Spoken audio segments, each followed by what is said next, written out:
Falabi Brown. I'm the founder of Restful Sleep MD. So I have a scenario. Does this sound remotely familiar? It's the end of a really busy day and the kids are asleep, everybody's asleep. You've decided to watch one episode of your favorite Netflix show and also have a small cup of ice cream and maybe a glass of wine. And so that one episode becomes the entire season. Then the bowl of ice cream becomes the entire pint. And then the glass of wine becomes the entire bottle. And it's 12 midnight or 1 a.m. And now you're very upset with yourself because you have to wake up at 6 a.m. to start the day. So what I just described is called revenge bedtime procrastination. And this is something that as a busy mom, we tend to struggle with. This is something that as busy moms, we struggle with because after a long day, after a day that has no downtime, you decide you want to give yourself that break. And so revenge bedtime procrastination is the decision that is made to forgo bedtime in exchange for some leisure time, especially after a day that's been devoid of any leisure time. Again, common in busy moms, common in college students as well. And there's several reasons why we may engage in bedtime procrastination. Because sometimes it's just something you deserve. You feel like, you've had such a long day, you need some respite, and this is the time you get to just unplug. Sometimes it has to do with self-regulation and self-control, which tends to be much lower at bedtime.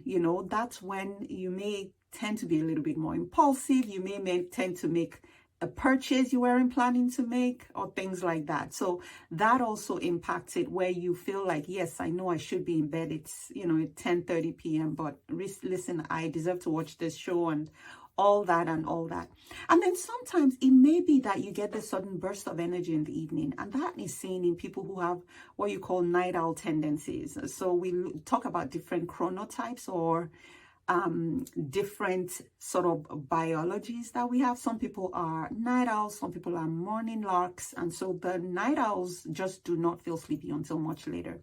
And so what then happens with revenge bedtime procrastination, even though you get that respite that you felt you need, is that it then contributes to poor sleep. And we know the effects of poor sleep. Poor sleep leads to poor mood. It contributes to anxiety, depression. It leads to poor executive function. It affects the way we respond to situations. It affects our response time as well. And then also our physical health. So now we're talking both short-term, long-term consequences. We've seen the effect of poor sleep affect our hearts, leading to increased risk of hypertension, increased risk of heart problems, increased risk of conditions like diabetes, difficulties with losing weight. The list goes on. So it may be just one night, that may be okay, but if you start to get into this habit where this revenge bedtime procrastination becomes something that you do, then it might be important to kind of step back and figure out what we need to do moving forward. So I have a few suggestions on what we can do to tackle revenge bedtime procrastination, because we need you to get the right amount of sleep so you can thrive and you can reach your fullest potential. The first thing I would say is setting a consistent sleep time and wake time. So be as consistent as possible. Sometimes you may need to set a reminder to say it's time to wind down, and try to stick to it. Try to stick to that set time for sleep, and then set time to wake, because that helps your circadian rhythm, that internal clock, and that system controls so many parts or so many systems in your body. And the second thing is being intentional about cutting back on electronics, on TV time, on time on your phone and things like that. So that may be about 30 to 60 minutes before bed. Now, you may need an accountability partner. You may need someone to kind of keep you accountable. And I think your kids are a great one. oh, I forgot, they might be asleep. But that being said, really, again, finding a way to say after, if my bedtime is 10 p.m., then by 9:30 or 9, I'm going to get off my devices and try to prioritize sleep. There are two reasons for that. One is the light that comes from our devices suppresses production of melatonin, which is that sleep hormone that helps us to sleep. And then the second is the notifications and whatever it is, either the news or whatever it is you're seeing on your device, can trigger this increased arousal system that makes it hard for you to wind down and fall asleep.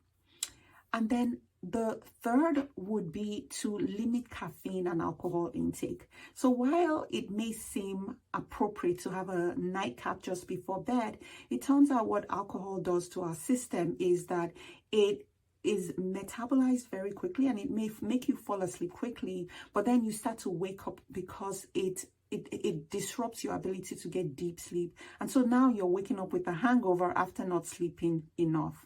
And then caffeine is a stimulant, so it really makes it hard for you to even fall asleep to start with. And then the fourth thing I would say is design a pleasurable bedtime routine. And a bedtime routine is 2 or 3 activities that are calming and relaxing and lead in the direction of the bedroom. And so what you need to do is find what works for you. Find what gives you that pleasure. Is it a bath? Try to make it something you look forward to more than sitting in front of the TV for hours and hours and hours. I mean, you can watch a show or two, but you know what I mean. So find something that you look forward to. For me, it's a bath, it's journaling and meditation, and that's just something I desire because it helps me to really unwind for the day. So when you have that, stick to it. Try a few things, find what works for you, what really keeps you nice and relaxed and ready for bed. And then the fifth is find time during your day. Just observe your day and find time during your day where you can distress. Now, this could be for 5 minutes, whatever. It could be before lunch, at lunch, whatever it is, where you can just shut everything down for a moment, breathe, be present, be mindful. And this sometimes takes some getting used to, especially if you're a mom that's constantly on the go, to really deliberately say, I'm going to just unplug and just be. I'm going to just take a quick walk, or I'm just going to sit outside and, feel the warmth of the sun or something of that sort. Just find those moments through the course of your day so that you don't have all that energy and angst, piled up in your body at bedtime. Then the final thing is, if you're finding out that you need to engage in bedtime procrastination consistently for you to be able to sleep, but then it's also leading to lack of sleep, then you need to reassess what you're doing. You need to reassess your to-do list. You need to reassess everything that's going on and probably start to set those boundaries. Go through your day and think, is there a way I could fit in some time to be? If there's not, is there a way I could shift stuff off? Is there a way I could delegate? Is there a way I could realize that I've outgrown these things I'm doing and somebody else can take over, or I don't even need to do it anymore? So it's really time to start to reassess those priorities, because when you don't rest well, when you don't get enough sleep, then you're not showing up the best version of yourself. So I hope this has been helpful. Revenge bedtime procrastination is a real thing. It's not a medical diagnosis, but I just felt like this is something I wanted to share with you because I think it resonates with a lot of you out there. And so what I would love you to do is to like, share, and comment on this video, and of course subscribe to my channel so that when new episodes come up, you'll be the first to know. And if you are that busy mom who is doing all the things and you're looking for ways to prioritize sleep because you realize how important it is, I would love to help you. And so the best way we could do that is to connect with me on my website, which the link is going to be at the show notes. Until next time, I hope you rest well.